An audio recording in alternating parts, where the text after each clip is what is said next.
Praise the Lord, hallelujah. आज की सुबह मैं कुछ खास बात आपसे करने जा रहा हूँ। HGBC बनना 5 मिनट। मेरे अजीज, मेरे भाई, मेरे बिलीवर्स, मेरे आंटी, मेरे अंकल, मेरे बुआ, प्लीज़ मैं आपसे बात कर रहा हूँ। मेरे आंटी, मेरे अंकल, मेरे बुआ, मेरे भाई, मेरे मामा, मेरे सिस्टर, मेरे ब्रदर, मेरे बिलीवर्स, मेरे बच्चों, मैं आपसे कुछ बात करने जा रहा हूँ। कुछ खास बात बताने जा रहा हूँ जो इस बाइबल में लिखी है। आपने बाइबल आज की सुबह पढ़ी, आपने दुआ की, आपने सुबह उठ के प्रार्थना की। सुबह उठते ही सबसे पहले अपने पैर से शैतान को कुचलना है, क्योंकि प्रभु यीशु मसीह ने हमें शैतान पे अधिकार दिया है, पैरों से कुचलने का अधिकार दिया है, उसके मुंह को कुचलने का अधिकार दिया है। लेकिन बीमारी हमारे जीवन में आ रही है, परेशानी आ रही है, फाका कसी आ गई है, आर्थिक समस्या आ गई है। उसके कारण हम स्वयं हैं। और आज मैं आपको बताना चाहता हूँ, अपना स्वर्गीय पिता के पास आइए, तौबा करिए, मन फिराइए, क्योंकि स्वर्ग का राज्य निकट है।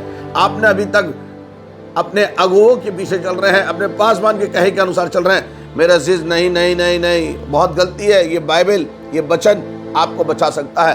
आप पढ़िए। आप अगर पढ़ना नहीं जानते हैं, अपने बच्चों से पढ़वाइए, अपने पड़ोसी से कि इसमें क्या लिखा है हमें बताइए, उसके अनुसार हमें चलना है। मेरे अजीज, मेरे यीशु मसीह ने कहा, जो कोई मेरा वचन सुनता है, ग्रहण करता है, उस पर चलता है, वही मेरा भाई, बहन, माता, पिता है। मैं आज की सुबह आपसे कुछ बात कहने चाह रहा हूँ, जो कि मैं आपको सिर्फ, आप कहाँ जा रहे हैं, रुकिए रुकिए, रिवाइज वर्शिप पेज, जो कि HGBC मन्ना का रिवाइज वर्शिप पेज आपको फेसबुक पे मिलेगा। आपने अगर इसको सुना, इस प्रार्थना में शामिल होंगे। आज की सुबह मैं आपको कहना चाहता हूँ, आपका उद्धार हो जाएगा, क्योंकि ये यीशु मसीह का मन्ना है। HGBC मन्ना, ये आपके जीवन में जागृति को लाएगा, कंगालपन चला जाएगा, बीमारी चली जाएगी, घर के झगड़े समाप्त हो जाएंगे, कोर्ट केस की फाइलें बंद हो जाएंगी। यीशु मसीह के पास हर गड़बड़ी का, हर परेशानी का हल है, और उसका नाम यीशु है। 3 बार बोलेंगे यीशु यीशु यीशु, आपकी बीमारी से चंगे हो जाएंगे। आप एडमिट है, आज ही डिस्चार्ज हो जाएंगे। आपकी कोर्ट केस चल रहा है और आप परेशान हैं कोर्ट केसों की डेटों से, आज आपको डेटें सब बंद हो जाएंगी। आप अपने घर में बच्चों से परेशान हैं, बच्चे आपका आदर करेंगे। पति पत्नी का झगड़ा है, समाप्त हो जाएगा। जरूरत है इस वचन को सुनने की, और जो कि बड़ा अच्छा लिखा हुआ है, और आपको मिलेगा 1 कुरिन्थियों 11 बाब और उसकी 26 आयत में 26 आयत में लिखा है, क्योंकि जब कभी तुम ये रोटी खाते, इस कटोरे में से पीते हो, तो प्रभु की मृत्यु जब तक वह ना आए प्रचार करते रहो। जो कोई इस लिखा, जो कोई इस रोटी को खाते हो और इस कटोरे में से पीते हो, प्रभु की मृत्यु जब तक ना आए, ये प्रचार करते रहो। क्या प्रचार करते रहो? मन फिराओ, स्वर्ग का राज्य निकट है। मन फिराओ, स्वर्ग का राज्य निकट है। चलते चलते प्रचार करो, क्योंकि मन फिराओ, स्वर्ग का राज्य निकट है। प्रभु यीशु मसीह ने कहा, बीमारों को चंगा करो, कोढ़ियों को शुद्ध करो, दुष्टात्मा को निकालो, मुर्दे को जिंदा करो, मुफ्त मिला है, मुफ्त बांटो। ऐसा नहीं हो रहा है मेरे अजीज, मेरे पासवान, मेरे बिलीवर्स। आप परेशान हैं, तकलीफ में, उसका कारण है। इसीलिए यीशु मसीह ने कहा 26 आयत में, क्योंकि जब कभी ये रोटी खाते और इस कटोरे से पीते हो, तो प्रभु की मृत्यु जब तक ना आए प्रचार करते रहो।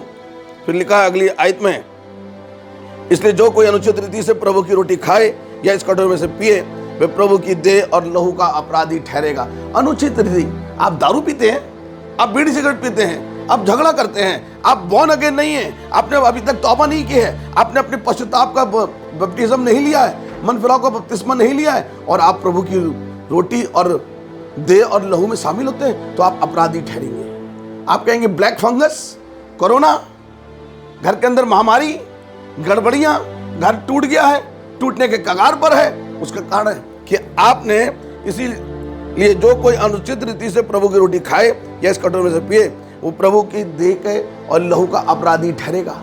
आप अपराधी ठहर चुके। मेरे भाई, मैं आपसे बात कर रहा हूँ, मेरे पासवान, मेरे पास्टर, इवेंजलिस्ट, मैं आप सबसे बात कर रहा हूँ, मेरे बिलीवर्स, मेरे आंटी, मेरी बुआ जी, मेरे अंकल, मेरे मामा जी, मैं आपसे बात कर रहा हूँ। आप पान खाते हैं, दारू पीते हैं और गालियां बकते हैं, और जाके प्रभु भोज में शामिल होते हैं, इसलिए आप अपराधी ठहर गए, इसलिए बीमारियां आपके जीवन में आ गई हैं। आगे लिखा है, क्योंकि जो खाते पीते समय प्रभु की देह को ना पहचाने, वे इस खाने और पीने से अपने ऊपर दंड लाता है। बड़ा साफ लिखा है, अपने ऊपर दंड लाता है। आज आप परेशान है बीमारी से, BP, sugar, heart, kidney, liver, ये प्रॉब्लम कहां से आ गई, ये कैंसर कहां से आ गया? ये इसलिए आ गया है क्योंकि आपने खाते पीते समय प्रभु की देह और लहू को नहीं पहचाना, और इसलिए अपराधी ठहर गए और ये बीमारियां आई हैं। यीशु मसीह ने कम 40 कोड़े खाए थे, 39 बीमारियों का इलाज यीशु मसीह के पास है। आज प्रभु यीशु मसीह आपको शुद्ध कर सकता है, चंगा कर सकता है। लंगड़े को चला सकता है, जन्म के अंधे को, मुर्दे को जिंदा कर देता है 4 दिन के। यीशु मसीह आपका पापों को क्षमा कर सकता है। आज की सुबह तौबा करने का वक्त है। और आगे लिखा है इसकी 30 आयत में, इसी कारण तुम में बहुत से निर्बल और रोगी हैं। इसी कारण, बोलिए एक बार मेरे साथ, इसी कारण तुम में बहुत सारे रोगी हैं और निर्बल हैं। कारण, क्योंकि आपने अनुचित रीति से प्रभु भोज को लिया है और उसके देह और लहू के अपराधी ठहर गए, क्योंकि आपने पाप करते हैं और प्रभु की मेज पे शामिल होना चाहते हैं। प्रभु ऐसे लोगों से घृणा करता है। घृणा, वो नहीं चाहता कि कोई अनुचित रीति से मेरी मेज पर आए और मेरे संग भोजन करे। वो चाहता है शुद्ध पवित्र, क्योंकि वो शुद्ध है, वह धर्मी है, वो पवित्र है। वो चाहता है तुम भी शुद्ध बनो, पवित्र बनो, धर्मी बनो, तब मेरी मेज पर आओ, नहीं तो शैतान की मेज पर खाना खाओ। फिर आगे लिखा है, यदि हम अपने आप को जांचते तो दंड ना पाते। यदि आप आज अपने आप को जांच लें और तौबा कर लें, मन फिरा लें, यीशु मसीह के नाम पे विश्वास करें और बपतिस्मा लें, तो आपका उद्धार हो जाएगा। अपने आप को जांचते तो दंड ना पाते। आगे लिखा, परंतु प्रभु हमें दंड देकर हमारी ताड़ना करता है, इसलिए कि हम इस संसार के साथ दोषी न ठहरे। बड़ा अच्छा लिखा हुआ था, हम इसी कारण तुम में बहुत से निर्बल और रोगी हैं और बहुत से सो भी गए हैं। कारण आपने प्रभु की देह और लहू के अपराधी ठहरे। आपने उसके देह को नहीं पहचाना, उसके लहू को नहीं पहचाना। अगर आप उसके संग रोटी खाना चाहते हैं और उस बियारी से, कटोरे से आप लहू पीना चाहते हैं, तो आपको अपने आप को जांचने की जरूरत है और पापों को छोड़ने की जरूरत है। तो आप दंड नहीं पाएंगे, आज ही चंगे हो जाएंगे, अभी इसी घड़ी शीघ्र चंगे हो जाएंगे। यीशु मसीह किसी के मरने से खुश नहीं होता। वह आया इस धरती पर जीवन देने, बहुतायत का जीवन देने। Praise the Lord. इस वचन से आपको आशीष मिले। प्रार्थना करने जा रहे हैं, यदि आपके कहीं पे दर्द है, कहीं पे परेशानी है, जिस जगह आपको तकलीफ है, बीमारी, अपना राइट हैंड वहां पे रखें। प्रभु यीशु मसीह अभी इसी घड़ी आपको छूने जा रहा है।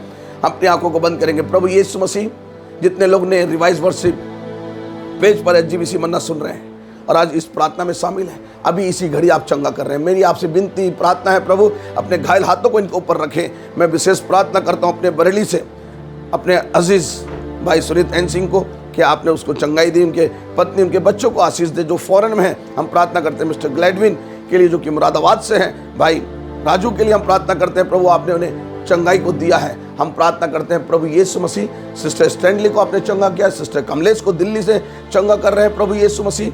हम प्रार्थना करते हैं प्रभु यीशु मसीह उस भाई के लिए जो कि फॉरेन में है और हमसे प्रार्थना रिक्वेस्ट कर रहा है। हम उस भाई के लिए प्रार्थना करते हैं। हम विशेष प्रार्थना करते हैं प्रभु यीशु मसीह, हमारे भाई गिलबर्ट दास जी जो कि बरेली से, प्रभु उनको एक अच्छी नौकरी दे, उनकी दिमागी टेंशन दूर होने पाए। हम विशेष प्रार्थना करते हैं प्रभु यीशु मसीह house of God believer church के एक विश्वासी के लिए, विशेष भाई दिलेर भाई के लिए हम प्रार्थना करते हैं। सिस्टर कमलेश के लिए हम प्रार्थना करते हैं। प्रभु यीशु मसीह अपने अजीज पास्टर सुशील मसीह की मिनिस्ट्री के लिए बहुत आशीष दें। उनकी मिनिस्ट्री में हम प्रार्थना करते हैं।